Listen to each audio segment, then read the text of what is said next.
नमस्कार साथियों। मैं सबसे पहले तो इलेक्शन कमीशन का शुक्रिया अदा करना चाहता हूं कि उन्होंने भारतीय जनता पार्टी के सरकार के दबाव के बावजूद अब आखिर उन्होंने चुनाव की घोषणा तो कर दी। 2 राज्यों में चुनाव है, हिमाचल में और गुजरात में। 8 तारीख को परिणाम दोनों राज्यों के आने हैं। इलेक्शन कमीशन को इसकी सफाई देश की जनता के सामने देनी चाहिए, क्योंकि वो एक कॉन्स्टिट्यूशनल अथॉरिटी है देश की, कि जब 2 राज्यों के चुनाव के परिणाम साथ में आ रहे हैं तो एक चुनाव जो हिमाचल का, उसकी तारीख की घोषणा आप 14 को करते हैं और दूसरे चुनाव की घोषणा आज 3 नवंबर को आप कर रहे हैं। कोई जस्टिफिकेशन, कोई कारण, कोई दबाव, ये खुलासा देश चाहता है कि इलेक्शन कमीशन, जो कि एक निष्पक्ष बॉडी और कॉन्स्टिट्यूशनल बॉडी मानी जाती है, उससे हम उम्मीद करते हैं। सेकेंडली, इतने चुनावों की घोषणाएं हमने देखी है। हिमाचल के चुनाव की घोषणा एक स्पेशल घोषणा थी, उसमें 14 तारीख को नोटिफिकेशन जारी होता है और कोड ऑफ कंडक्ट इम्पोज हो रहा है 17 को, क्योंकि 16 तारीख को प्रधानमंत्री जी की रैली थी और उस रैली को उनको सरकारी संसाधनों से करना था। ये क्लियर विजिबल है चीज़, सामने कोई भी आदमी इसको समझ सकता है। और यहाँ गुजरात में हम रोज़ देख रहे हैं हम कितनी सरकारी संसाधनों का दुरुपयोग करके, क्योंकि मेरे जैन में पिछले 10 मार्च को 5 राज्यों के चुनाव परिणाम आए थे। मुझे याद है कि एक प्रोग्राम 11 मार्च को इन्होंने बीजेपी का प्रोग्राम किया था पार्टी की तरफ से। उसके बाद अभी तक, मार्च 10 के बाद में अभी तक, यानी 1 तारीख को मानगढ़, जो कि बॉर्डर पे है, देखा जाए राजस्थान में है, लेकिन उसमें 3 राज्यों की सीमाएं लगती है, मध्य प्रदेश, गुजरात और राजस्थान। तो ये 1 तारीख तक जो भी प्रोग्राम बीजेपी ने किए, सरकार ने किए, वो सब सरकारी प्रोग्राम थे। कितना पैसा इन पे पानी की तरह बहाया गया, 12-12 करोड़ रुपए के डोम एक जगह लगे हैं और पूरे गुजरात में पार्टी के होर्डिंग लगे हैं जहाँ पे सरकारी प्रोग्राम था। जितना सरकारी संसाधनों का दुरुपयोग करना था वो सब हो गया। लास्ट में तो अमानवीयता की हद हो गई जब मोरबी की दुर्घटना हुई। 31 तारीख से कांग्रेस पार्टी की 5 रैलियां हमारी तय थी, हमारे नेता पहुंच चुके थे वहां। नॉर्थ गुजरात में अशोक गहलोत जी पहुंचे थे। हमारी सौराष्ट्र की रैली नंबर 1 पे मध्य प्रदेश के पूर्व मुख्यमंत्री दिग्विजय सिंह जी पहुंच गए थे। महाराष्ट्र की दूसरी रैली के लिए BK हरिप्रसाद जी पहुंच गए थे। महाराष्ट्र मध्य गुजरात की रैली के लिए सचिन पायलट पहुंचने वाले थे और साउथ गुजरात के लिए सुप्रिया जी और पवन खेड़ा जी। हमने जब रात को 6 बज के, शाम को 6:40 पे ये मोरबी की दुर्घटना हुई, हमने हमारे राजनीतिक प्रोग्राम सब रद्द किए। लेकिन दुर्भाग्य ये है कि प्रधानमंत्री जी गुजरात के अंदर थे, 3 दिन का उनका दौरा था, ना कोई सरकारी प्रोग्राम रद्द हुए। हैट लगा हुआ मैंने फोटो देखा। मैं समझता हूं कि मानवीय संवेदनाओं से अगर जरा सा सरोकार भारतीय जनता पार्टी के नेताओं का होता, प्रधानमंत्री जी को तो कम से कम उस राज्य के लंबे समय तक मुख्यमंत्री रहे, देश के प्रधानमंत्री हैं, गुजरात से आते हैं, रद्द करना चाहिए था कार्यक्रमों को। सरकारी कार्यक्रम कोई ज़रूरी नहीं है, बट उनके ऊपर भी प्रेशर होगा कि इलेक्शन कमीशन को अंततोगत्वा चुनाव की घोषणा करनी है और कोड ऑफ कंडक्ट लग जाएगा तो वो काम नहीं कर पाएंगे। तो उन्होंने सरकारी प्रोग्राम करना उचित समझा, बजाय के मोरबी की दुर्घटनाग्रस्त जो घटना थी उस पर जाने के। अब सवाल ये उठता है कि हम लोग गए, अशोक गहलोत जी गए, मैं गया, दिग्विजय सिंह जी गए, पार्टी के प्रेसिडेंट गए, CLP लीडर गए, हमारे जितने सीनियर लीडर्स हैं हम गए। हमने जो घटनास्थल है उसका मुआयना किया, हम सिविल हॉस्पिटल के अंदर गए, प्राइवेट हॉस्पिटल के अंदर गए, हम जहाँ फ्यूनरल हो रहा था वहाँ गए। जो सिविल हॉस्पिटल है उसका रंग रोगन कब शुरू हुआ? प्रधानमंत्री जी की विजिट से पहले सरकार को चिंता यह है कि इस अस्पताल का रंग रोगन हो। ये चिंता नहीं है कि मरीज की देखभाल कैसे की जाए। और एक मरीज जिसके हल्की सी चोट थी, वो फोटो आज सोशल मीडिया पे वायरल भी हुए हैं, उसके घुटने घुटने पर पट्टी थी। जब प्रधानमंत्री जी गए, वही मरीज, उसके पूरे पांव में प्लास्टर किसने चढ़ाया? ये जरा गौर करने और लायक तथ्य है।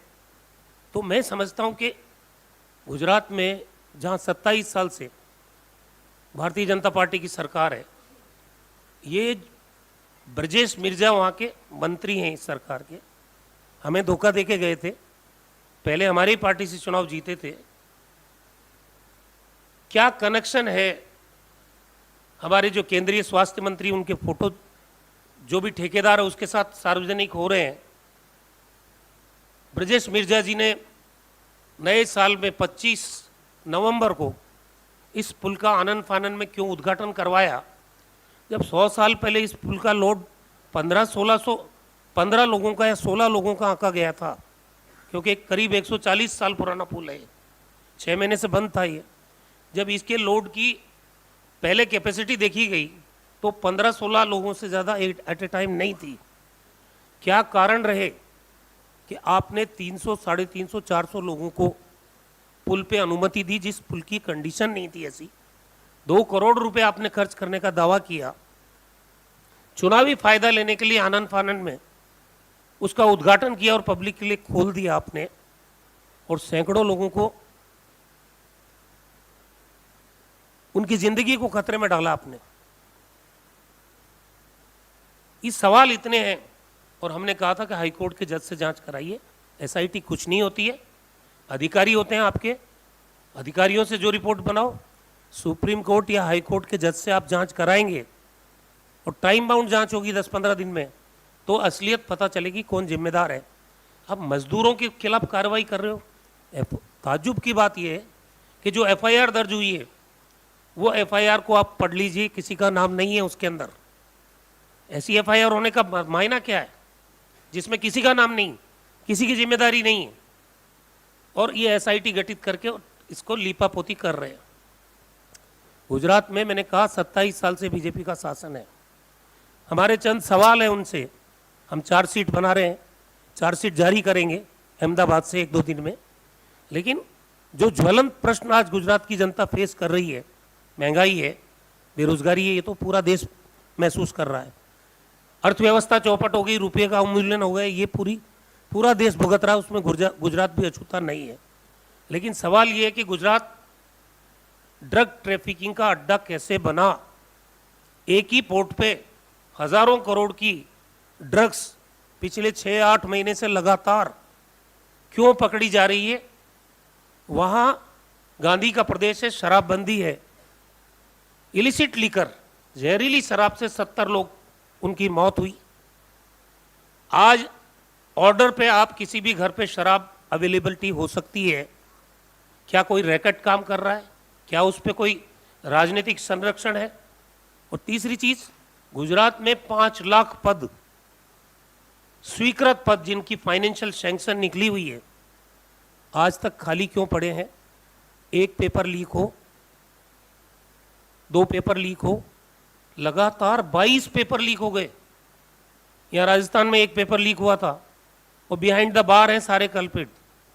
गुजरात में किसी पर कार्रवाई नहीं हुई, और 5 साल में 5 लाख पद आज भी खाली पड़े हैं, कोई नई भर्ती नहीं है।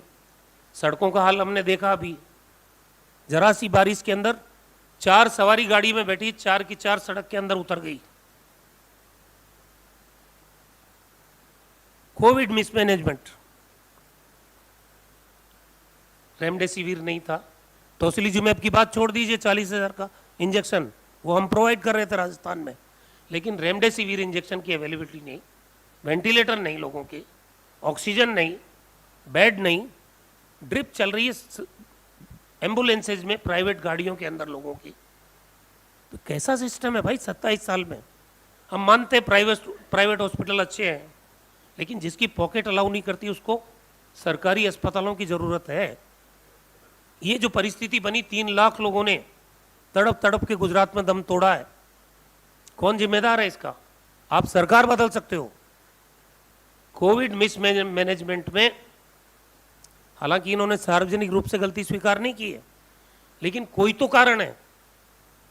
सरकार में मंत्री बदल जाते हैं, मुख्यमंत्री बदल जाते हैं, लेकिन ये पहला अवसर है जब मुख्यमंत्री सहित पूरी सरकार को 1-1.25 साल पहले चुनाव के किसी राज्य में बदला जाए, तो कोई तो कारण होगा, पब्लिक लाइफ में बताना पड़ेगा आपको।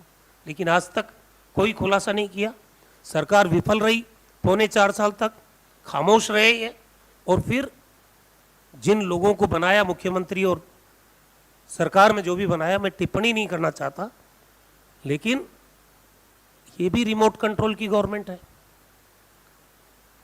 चीफ मिनिस्टर सीधे आदमी है, पहली बार एमएलए बने हैं, लेकिन ये गुजरात का चुनाव है, देश का चुनाव नहीं है।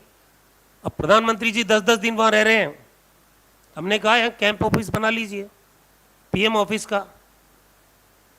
देश पूरा आपसे उम्मीद करता है कि आप हमारे काम करो। गुजरात चुनाव को फोकस करके क्या मुख्यमंत्री बदला आपने, उसके चेहरे पे भरोसा नहीं है?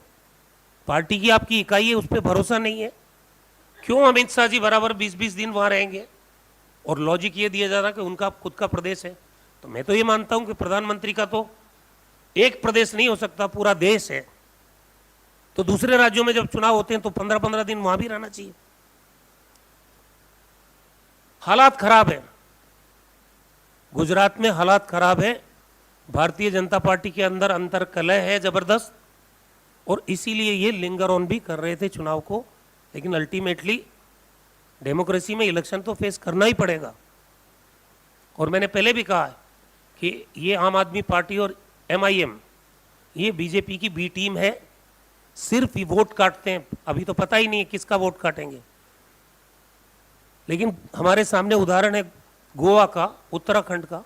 जितना परसेंटेज वोट इन्होंने काटा वहां, उतने ही परसेंट से कांग्रेस सरकार बनाने से वंचित रही है।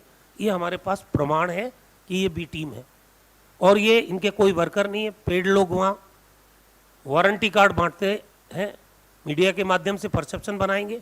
लेकिन मेरा दावा है जब परिणाम आएगा, चौंकाने वाले परिणाम गुजरात से आपको देखने को मिलेंगे।